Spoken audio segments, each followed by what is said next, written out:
Good afternoon, and in some cases, good evening to all. We are back for another monthly webinar with another monthly feature, which is shocking to me because even though it was a longer time gap between this month and last month, it feels like time is condensing, but as long as you're having fun, I guess that's not a problem.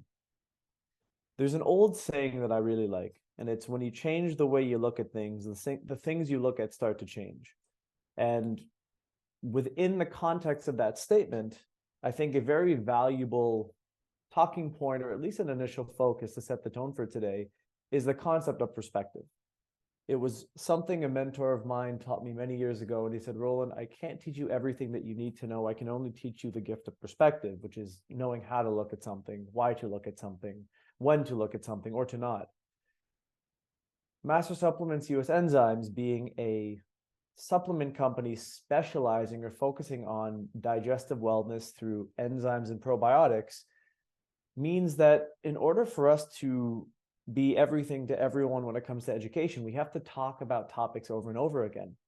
And there's a lot of value in that, because sometimes when you hear things enough times, it just goes in and rattles around, and you can pick it back up some other moment when you really need that piece of information. When it comes to supplements in general, most companies, us included, talk about the benefits of a product, the features, the functionalities, things of that nature. And that's usually what distinguishes a quality class of products in the supplement industry. We wanted to do something much of the same, but also a little different this time when it came to examining the entirety of what goes into a high quality supplement. Some of the things that are intangible that you don't think about until they're actually put on your radar. Things such as packaging, how the internal environment in a bottle is optimized to keep the integrity of the functionality of those products in the bottle intact for as long as possible. If someone ever goes to a health food store, they're looking at a shelf, there's a ton of different products on the shelf. You have no idea how long that product's been on that shelf. Prior to that, you have no idea how long it maybe sat in a warehouse in Florida. No offense to Floridians, but air conditioning is something that's a necessity down here. So a hot warehouse in suboptimal packaging, and potentially the inside of that bottle, which may contain a great product, might not be fit to keep the integrity of that product in check. But we don't think about those things. We simply look for the label that we're trying to recognize and grab something off the shelf. I want to go into some of those details in addition to revisiting some of our greatest hits, but I want to start off with a context of knowing how to use information, because as time goes on, us as clinicians learn more things, not from simply reading more books, but by seeing more people. And a lot of the time, knowledge for knowledge's sake is nice, but knowledge that is applicable and contextually appropriate is what everyone's after. When it comes to educating people, I do my best to introduce something theoretically, then bring that theoretical concept into the world of practicality. And I just thought this quote was kind of a nice way to put something, because I heard a different version of it years ago from an exercise professional I was learning from. And he said, knowledge not applied is, beep, beep, wasteless, or wasted rather, or useless. But the fundamental thing is knowledge plus action is power. And when it comes to the clinical side of things, I always do my best to say the information that we're sharing is for everyone and for no specific condition in general, which is why we promote asking questions after the fact. But do your best to take this information that I'm going to start with so we can understand things from a high level view, or a 30,000 foot perspective, before we drill down into the specifics of probiotics and where they fit in.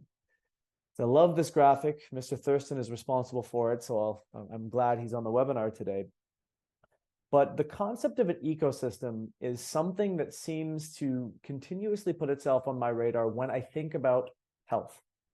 And later on in this webinar, there's a statement that I'm going to make that I'll want to come back to, but it's, in the Western world, oftentimes we're trying to find our way to health through the exploration of disease. It is a good way to potentially avoid the descent into health, or to disease rather, to maintain health to some degree. But the more I work with clients and the more I see success, I really come back to this concept of an ecosystem. And it's so powerful nowadays that we even have the concept of regenerative agriculture, or what, my great-grandparents' generation simply called farming.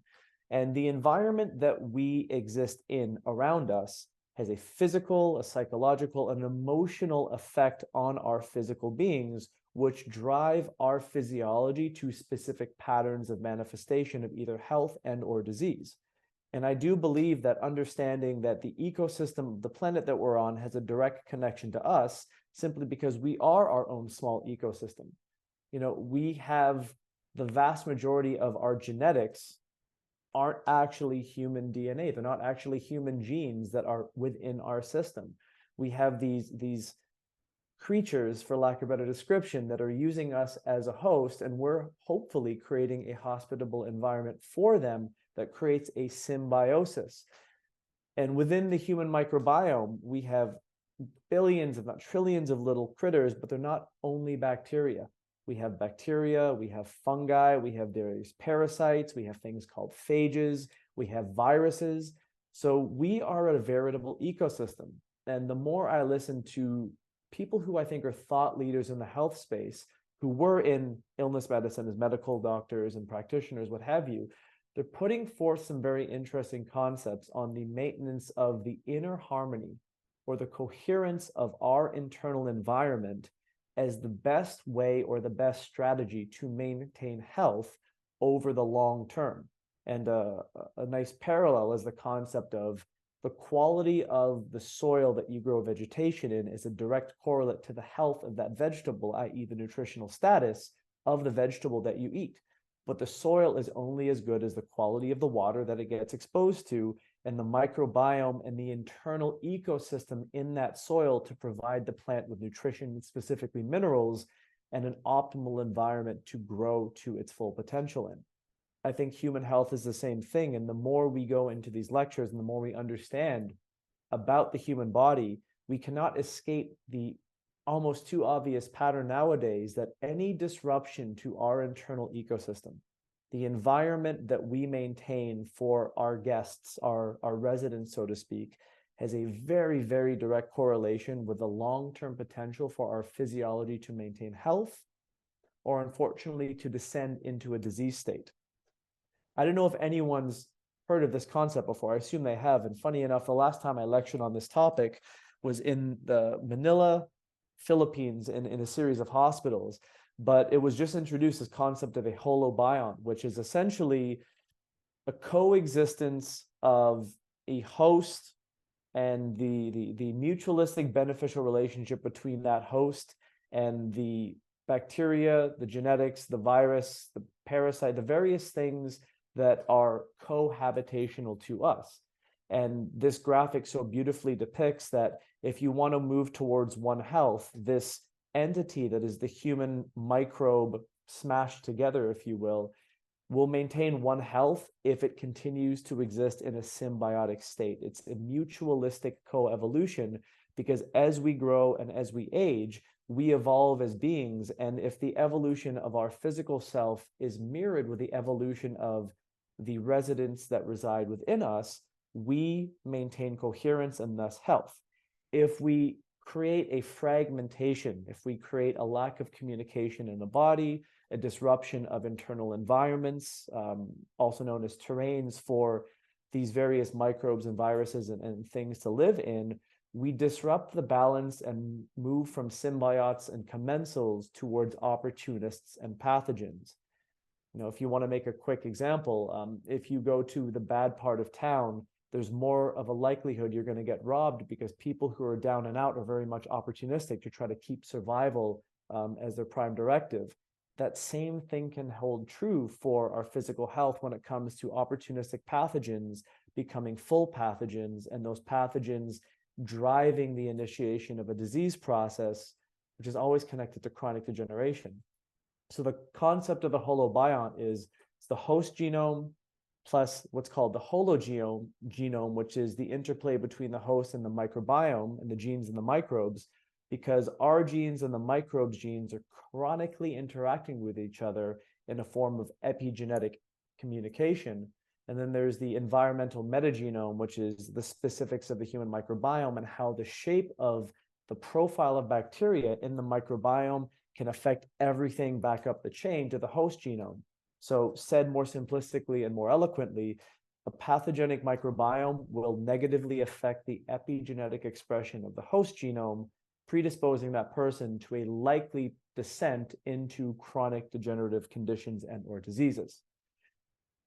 Because this statement is very true. The sheer amount of disruption to our guts as commonplace, and why I say commonplace is I don't think the average person nowadays who's lived through the antibiotic phase of life, probably in the mid to early 90s, and then now the quality of water, the quality of food, and the various other things that society experiences nowadays, no wonder there's a correlation between the general health status or the degree of suffering physically in society and the disruption to our GI health, because we know the multiple connection points to the different axes within the human gut are getting stronger by the week or by the year in terms of the research that is being elucidated.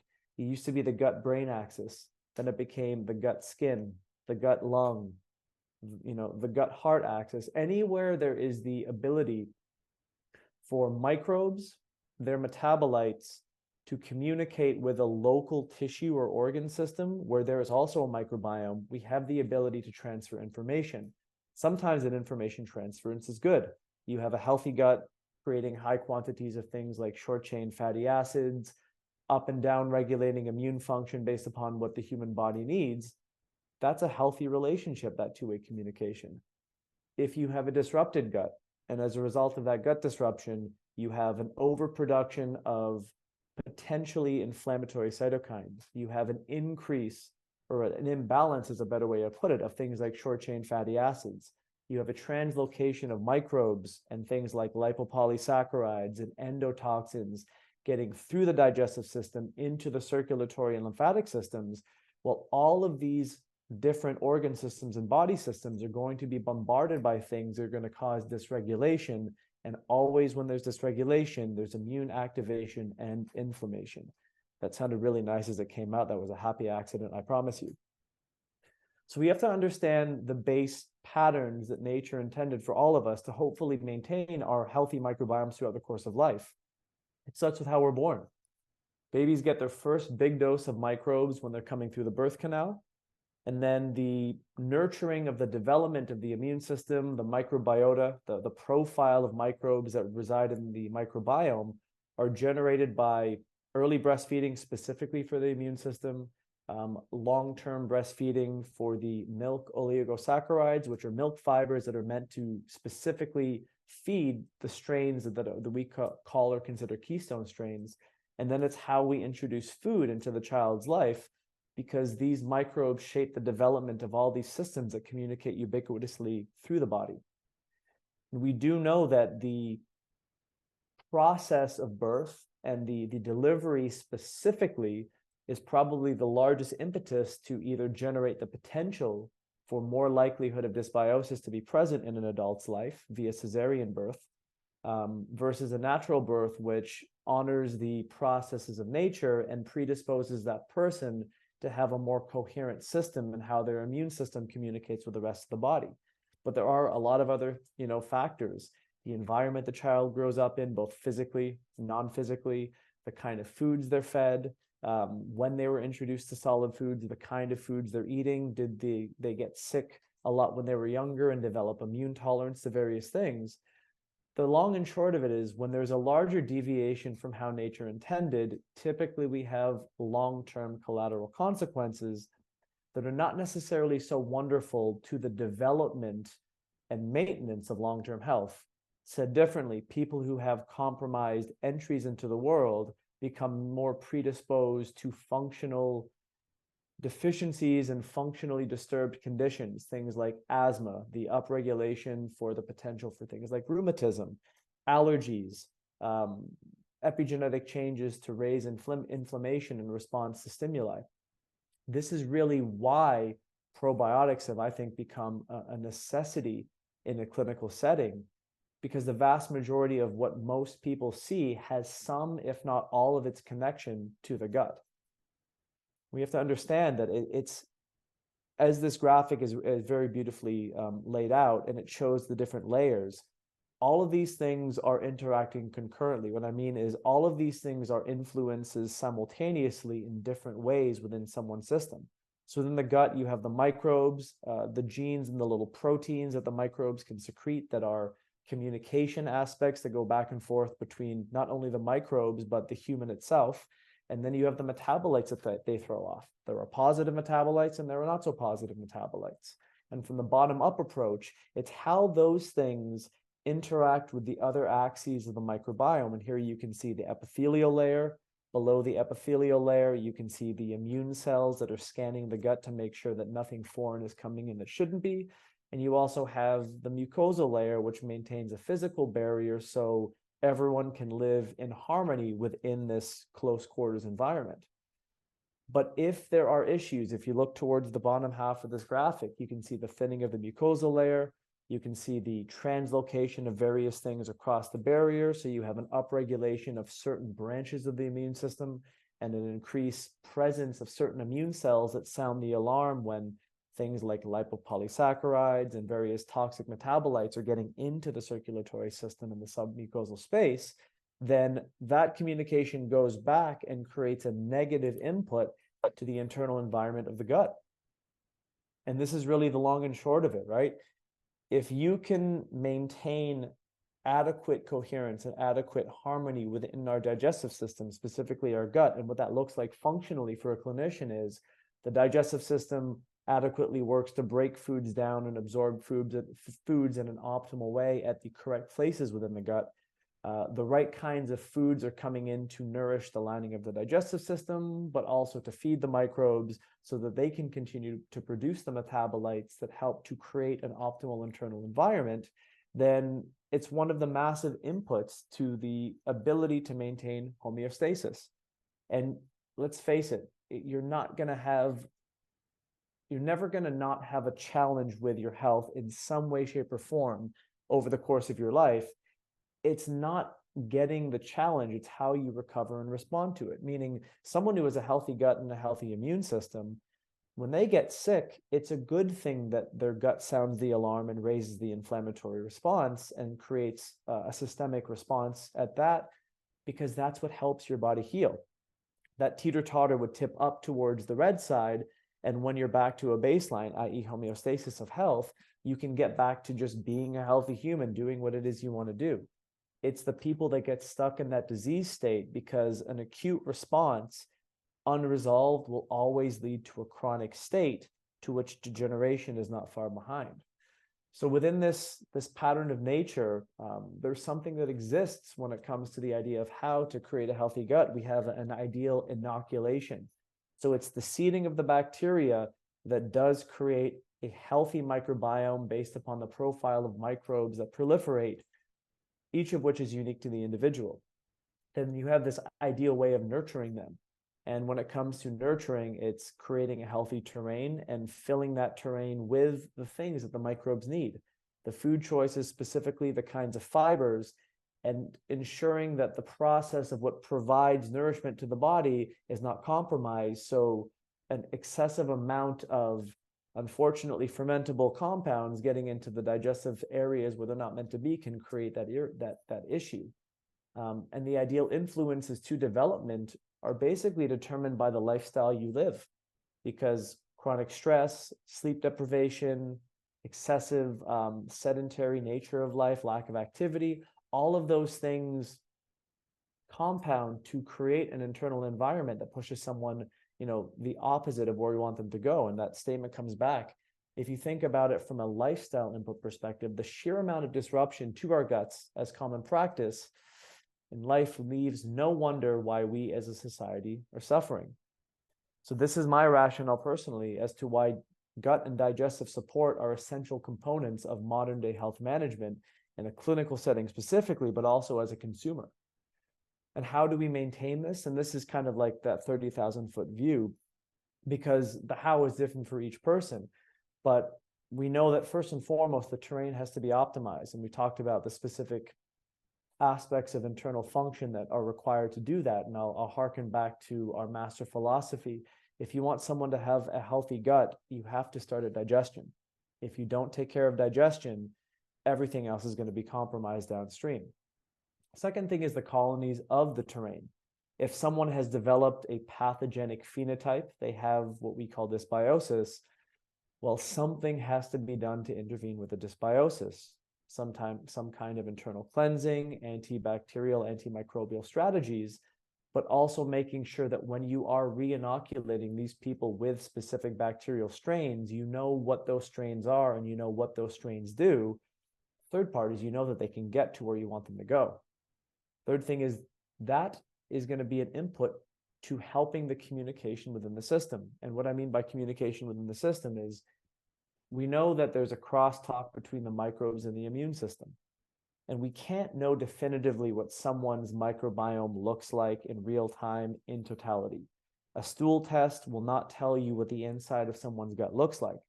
But we want to encourage an optimal scenario given what we know about the person. So knowing the functionalities of the probiotics that you're giving to someone can make the difference between someone having a positive response, those probiotics being well tolerated, or maybe something being a little too strong for someone given a certain situation at the moment that could be something more appropriate down the line after you've helped them regenerate themselves and improve their vitality to some degree. And then the long-term aspects is the consistency of the inputs and the actions required to maintain homeostasis. More and more, I'm saying this statement to people. Health is simple in context, and simple and easy aren't synonyms. But if you know the specific set of variables that help maintain health in your system, continuing to do those things and adhering to them consistently over the long term will help you stay there. Disease is complex because we don't know how many different ways there are to develop type 2 diabetes. We just know the end result once the condition has been diagnosed. So that's why I come back to the statement. We will not learn more about health by simply studying the depths of a disease model. We will only learn how a system undoes itself. And the undoes itself is when compensation is essentially ran out and we have a full-blown pathology as a manifestation. In the context of that, probiotics are not the cure-all, but I do believe they are a major contribution to the recolonization and the rectification of a broken system, the microbiome that anchors so many different axes of communication within the body. And, I've seen it in my clinical practice with other practitioners I've talked to. When you get someone's digestive system in a better state of health, everything else to some degree gets better. It doesn't cure it, but remember, the body works as a single organism. So when you find a way to improve systemic coherence, health is not far behind.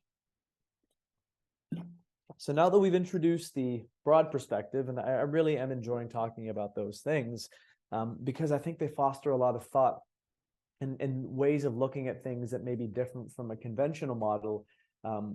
Because when a client's in front of you and you've tried the conventional thing and it doesn't work, they're expecting you to have a plan B and a plan C. So now let's move over towards the product side of things and understand what makes us different in terms of what we consider to allow for the efficacious nature of the products to reflect the conceptual framework that we just spoke about. And step one is simply getting them in. This has been used as a slight against certain strains of probiotics not being a viable supplemental alternative to, different strains and what have you, because the internal environment of the digestive system is quite harsh, especially around the stomach, because hydrochloric acid has an incredibly low pH, which means it's a very acidic environment. And the argument is, well, these strains aren't going to survive the trek through because they were never meant to deal with the harsh conditions of the stomach. That is true. However, we thought about that. And what we have created is what I like to call the probiotic life raft. And that is our patented sodium alginate technology that allows us to have a novel acid-proof delivery. Sodium alginate is something that is essentially encasing the probiotics that is influenced by a drop in pH or a more acidic environment. So sodium alginate, as soon as it converts to alginic acid in a low pH scenario, forms essentially an impenetrable barrier around the probiotics to guide them through the harshest part of the upper GI system to make sure that you can get not only the specific microbes you want to the end destination, but you can make sure that in that end destination, as the pH comes back to a more neutral state, that alginic acid converts back to sodium alginate, it dissolves, and you have what's called a deep delivery or a deep dispersion of the microbes towards the proximal end of the small intestine and the beginnings of the colon, because most of our microbiome is actually housed towards the ileocecal valve, where you have the crossover of small to large intestine, where most of the fibers go through the ileocecal valve, and the highest quantity of bacteria are residing there, because that's where a lot of the fermentation takes place. So making sure that you can get the probiotics to where you want them to go ensures that the quantity per capsule, 50 billion, potentially more based upon how we do things, is going to be something that's strong enough to induce some sort of change that's going to be a positive long-term outcome for the client. The second thing you want to consider is, now that you've got them there, you want to make sure that those probiotics have the maximal opportunity to colonize temporarily and influence a local environment. I always come back to the idea of vacationers during spring break. They enrich the local environment by spending money, creating stimulus for the local economy, and everyone's happy for having had them, but they eventually go back to where they used to live. And how we do that is using our LactoStim. And LactoStim is essentially a combination of sunflower lecithin and oleic acid. And when you add it to probiotics, you dramatically stimulate an increased speed of growth for those microbes. And we have to understand that this is the case no matter the microbe. They favorably respond because you're essentially giving them a preferred fuel source, because like us, bacteria need food and enough energy in order to proliferate and create whatever functional changes they do. And it's important to note that certain strains of bacteria replicate much slower than other strains, whereas those fast replicating strains could be potentially pathogenic. The slower replicating strains could be more keystone, things like bifidobacteria, certain strains of lactobacillus. So if you want the maximum effect to crowd out potential pathogens, you need to ensure that there's a maximal opportunity for those microbes to be able to have the ideal nourishment that they require in order for them to maximize their ability to survive once they have done the deep dispersion and they want to latch on. And the third aspect is knowing who you're supplementing. And for me, I've started to think about this kind of like, each individual human has their own personality, and therefore they have their own identity. And people like to know that their identity and personalities are recognized as unique from the rest of us. You don't just go, hi, human number 2, hi, human number 3. You say, hi, my name is Roland, you are Dan, nice to meet you. Why I'm talking about this is the depth of detail that we go to when it comes to understanding the who is inside our capsules. Most people do not know how to properly read a label. And when you see words like proprietary blend, when you see genus specific names like Lactobacillus acidophilus, Bifidobacterium bifidum, you have no idea exactly what that says on the label, which is why I always say, well, you got to wave the red flag sometimes, because you have to understand most consumer choices in society are marketing driven and market driven. What I mean by marketing driven is, if you indoctrinate people with a really clever marketing campaign, if it ticks all the boxes in their consciousness to have them assign truth to the statement, then they just go with that for the rest of their lives. My favorite example is, if someone asks you to pass them a Kleenex, Kleenex is the brand. What they're supposed to pass you is a tissue. The market aspect of things is more on the economic side. When you can buy proprietary blends, when you can buy lesser quality strains and fillers, that maximizes profitability for the company. It does not, however, maximize efficacy for the end range person, or the end user, I should say.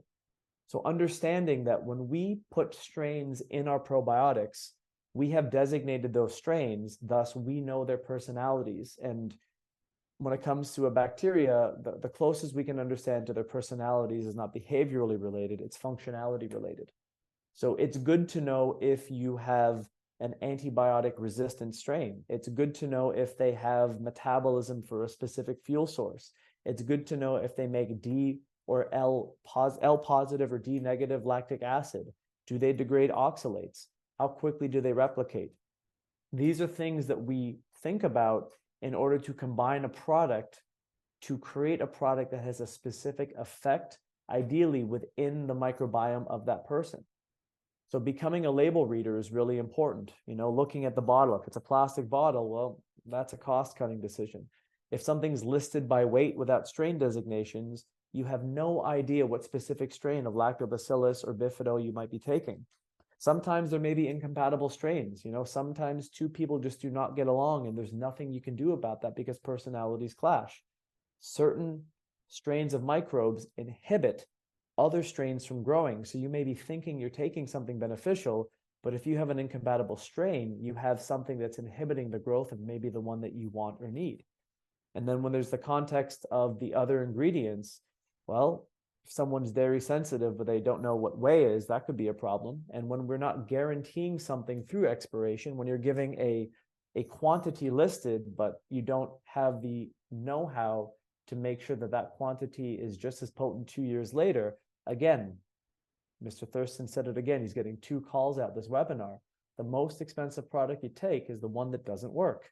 Oh, look, there's his quote. How about that?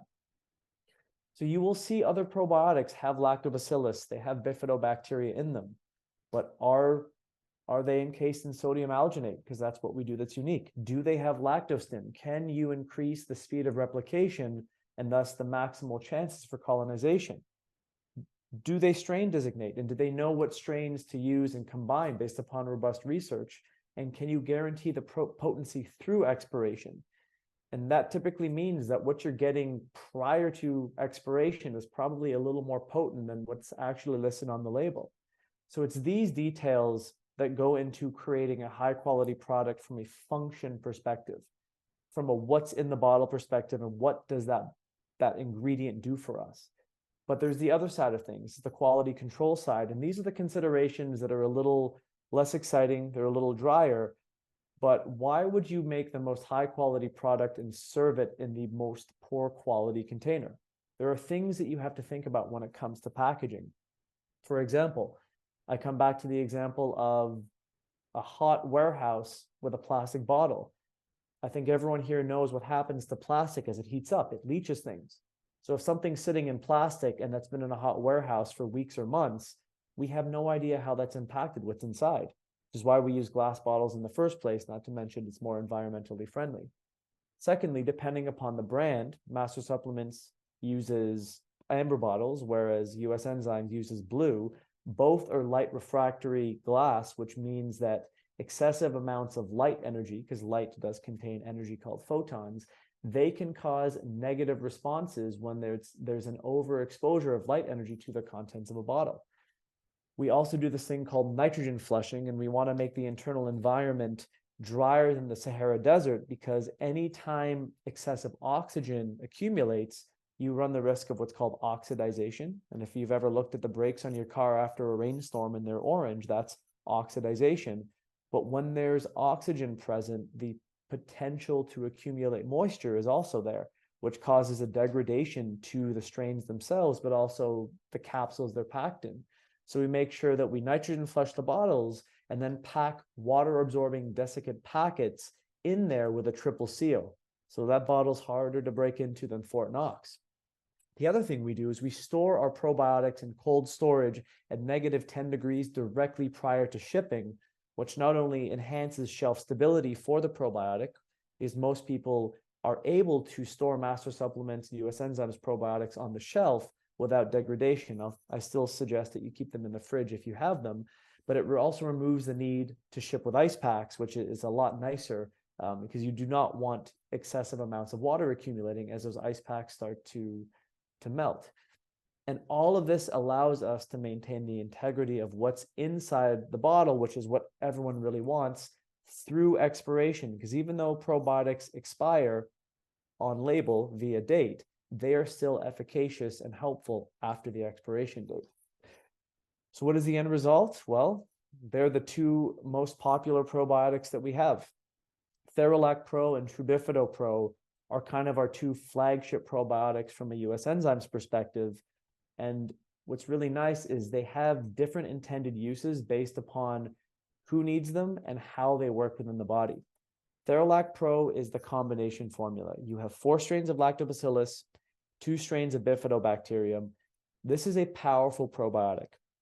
And I say powerful because in some cases, if someone is dealing with something to where their system is quite fragile, Theralac Pro in some ways might be a little bit too powerful for them to start with, which is why we have other options such as Trubifido Pro.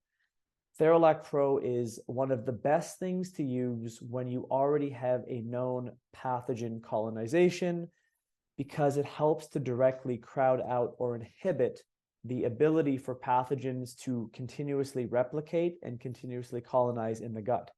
If someone is in that scenario and they're on an antimicrobial strategy, specifically taking antibiotics, using Theralac Pro is the best one to choose while on a course of antibiotics, because of its ability to colonize not only the small, but the large intestine as well, because it has the lactobacillus and the bifidobacterium. And because of such, it has the ability to balance the immune system, which I'll talk about a little bit afterwards. The cool thing about this product is we've recently started our foray into the world of competitive sports on the professional and college level. And for those who don't know, those organizations are very rigorous when it comes to banned substance testing. And our Theralac Pro has been officially given the Informed Sport certification because it passed with flying colors.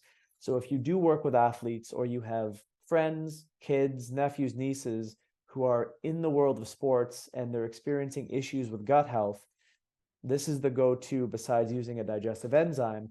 And especially as they get into their competitive season. I don't know if anyone's been in a locker room, but it's a disgusting cesspool of filth and it really stinks. That's where things are shared. And the stronger one's immune system, the more able they are to resist the catching of any viral or bacterial infections that might otherwise compromise their season. The Theralac Pro's 50 billion CFU is one of the higher quantities on the market. And because of our unique technology that we talked about, we can ensure that the deep delivery system gets the lactobacillus into the distal end of the small intestine, and the bifidobacterium and some of the lacto into the proximal end of the colon. Trubifido, unlike Theralac Pro, is what we call a colon-specific formula. Why? Because it is a bifidobacterium-only formula, and its goal is to help attenuate or calm down an overactive immune system. So it has a combination of strains of bacteria that are actually quite hard to supplement and do take the longest to colonize and replicate, because bifidobacterium are in some cases the most fragile strains of bacteria in our gut. And why they're important is they are the first colonizers, providing we're vaginally born and we're breastfed. The bifidobacterium that we get are nurtured in early life through those milk oligosaccharides, and they are a major part of entrainment of the infant immune system during the first few months to first year of life. So for sensitive individuals who have had multiple courses of antibiotics, those who are dealing with things like Lyme, autoimmune-like conditions, anything that's pro-inflammatory in nature, bifidobacterium is not only probably the go-to from a functional perspective, I think it's the best starting point for a sensitive person who has a sensitive GI system, because the likelihood of any kind of die-off-Herxheimer reaction with a probiotic is lessened using Trubifido. So Bifido, as I said, are gentler because of their ability to create metabolites that downregulate the inflammatory response of the immune system. And in addition to that, these create no D-negative lactic acid or no histamine productions, which has become a very important thing for people in the last 5 years in terms of research, because excessive productions of both of these can cause an immune system response, an autonomic nervous system response that typically manifests for people in things like brain fog, neuroinflammation, pains and aches, and low energy levels. Making sure that the bifidobacterium get to the colon is the hardest part about ensuring that you can recolonize after a course of, say, antibiotics, or for someone who has generally low quantities of bifido, maybe that's been, confirmed on a stool test. Long-term use is important because they do tend to replicate a little slower than other strains of bacteria. And if you want to talk to Jeff Thurston about this after the call, he loves to talk about bifido and speeds of replication. So having things like the delayed release capsule, in conjunction with a sodium alginate and the combination of the LactoStim, really does maximize the chances of bifido getting to where they're needed to go. And if you're seeing some of the research that's coming out now when it comes to bifidobacteria and the correlations to health, typically speaking, people who had more negative responses to certain viral infections had lower quantities of bifido in their system.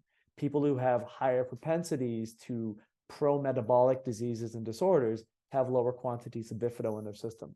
I think it's an absolute essential mainstay for any clinician to have on the shelf or in the fridge for those who are dealing with a lot of metabolic and pro-inflammatory autoimmune-like conditions. So when it comes to a very general usage guide, one versus the other, they don't necessarily have to be a versus scenario. There are multiple scenarios I've known to where people are taking both of them either at different times a day or simultaneously, or one and then the other, depending upon what the person's needs are. The quick association guide for Theralac is food-related issues, and how I can describe a food-related issue is if you've ever gone to Mexico and you've come back wishing for death, clutching the toilet bowl, that's a food-related issue. So that's the go-to when it comes to Theralac Pro. Recalcitrant pathogens, things like C. diff, other hard to eradicate infections, this is the go-to. Chronic diarrhea or loose stools, antibiotic use, and if you want just systemic GI support to consider the small and large intestine, go with Theralac Pro. As mentioned before, the difference with bifido is it's for those canaries in the coal mine. So inflammatory issues, people with chronic colonic dysbiosis, things like Crohn's colitis, you basically are trying to attenuate the immune upregulation that comes with some sort of infection. And a dosing guide, this is open to interpretation, but I'm giving some fundamental frameworks and understandings here. There are scenarios where people take 3 capsules of Theralac Pro multiple times a day for a very short period of time for specific conditions such as infection. You can do the same thing with bifido if someone is having some sort of a colonic flare-up, be it IBS, IBD, but high-dose, long-term supplementation is probably not where you want to stay. After you've attenuated the problem, you can go to more of a daily dose where you can take 1 capsule of each of these or either of these daily on an ongoing basis, especially if your body's giving you the positive feedback that your digestive system is happy with doing so. We used to espouse the concept of taking 2-3 Theralac Pro over the course of a week in terms of long-term maintenance, because no one says you have to take a probiotic every day, especially if you're a healthy person. Doing all the right things in addition to using supplemental probiotics and in some cases prebiotics is a great strategy of prevention, so you don't develop any issues to which you bounce back really quickly from if they are acute. We do have an important announcement. We talked about this last time, but we've recently started our private label program, and we kicked it off last month by starting with the 2 featured products of DigestZyme and TheraZyme. So the cool thing is we're extending that promotion an additional month that allows you to get 20% off of your first order. And then there are different savings options or potentials that we can talk about afterwards if anyone is interested, providing quantities are met. But it's the exact products we've spoken about today and featured, but with the ability to put your branding specifically on the bottle, because nowadays a lot of people are really wanting to launch their brand, and by identifying with the brand, creating a community of people who are going to trust you as the guiding expert in this. So Theralac Pro, True Bifido Pro, and LactoStim are the next combination of products that are essentially good to go, unless I'm mistaken on that, which Jeff can rectify after the fact. So summer of 2024, which is here now, you will have all of these different products available for private label, and these are our first 5 with more to come in the future.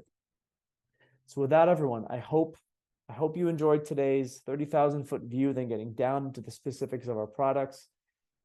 Making high quality products is an incredibly intensive consideration when it comes to not only what we put in the bottle, but also how we make sure that that bottle can house the integrity of what we put in there. So I thank you as always for attending. If there's any questions, we can get to those now, and we'll see you next month on next month's webinar.